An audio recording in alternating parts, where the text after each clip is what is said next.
தாராபுரம் நகராட்சியின் சாதாரண கூட்டம் அதன் தலைவர் பாப்புக்கண்ணன் தலைமையில் நடந்தது.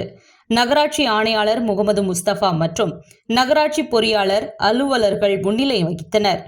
இதில் வார்டு உறுப்பினர்கள் கலந்து கொண்டனர். இந்த கூட்டத்தில் மொத்தம் 26 தீர்மானங்கள் நிறைவேற்றப்பட்டன. நகராட்சி கூட்டத்தில் நிறைவேற்றப்பட்ட தீர்மானங்களின்படி ரூபாய் 2 கோடியே 4 லட்சம் மதிப்பீட்டில் அறிவுசார் மையம் என்ற டிஜிட்டல் நூலகம் அமைக்க தீர்மானம் நிறைவேற்றப்பட்டது.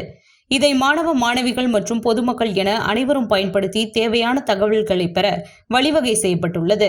நகர் முழுவதும் இதுவரை தெருவிளக்கு இணைப்புகள் வழங்கப்படாத பகுதிகளுக்கு ரூபாய் 20 லட்சத்தில் தெருவிளக்குகள் அமைத்துக் கொடுப்பது, ரூபாய் 4 கோடியே 67 லட்சம் மதிப்பீட்டில் நகர்ப்புற பகுதிகளில் கான்கிரீட் சாலை அமைப்பது, தாராபுரம் நல்லமநாயக்கம்பேட்டை வீதியில் உள்ள வளையல்கார தெரு நகராட்சி நடுநிலைப் பள்ளியில் ரூபாய் 14 லட்சத்தில் மராமத்து பணிகள் மேற்கொள்ள நிதி ஒதுக்கீடு செய்த முதலமைச்சர் மு.க.ஸ்டாலினுக்கும், நகராட்சிகளின் நிர்வாகத்துறை அமைச்சர் K.N. நேரு, தமிழ் வளர்ச்சி மற்றும் செய்தித்துறை அமைச்சர் மு.பே. சாமிநாதன், மனிதவள வேளாண்மை துறை அமைச்சர் கயல்விழி ஆகியோருக்கும், திருப்பூர் மாநகராட்சி 4வது மண்டல குழு தலைவர் லா. பத்மநாபனுக்கும் நகர்மன்ற கூட்டத்தில் நன்றி தெரிவித்து தீர்மானம் நிறைவேற்றப்பட்டது.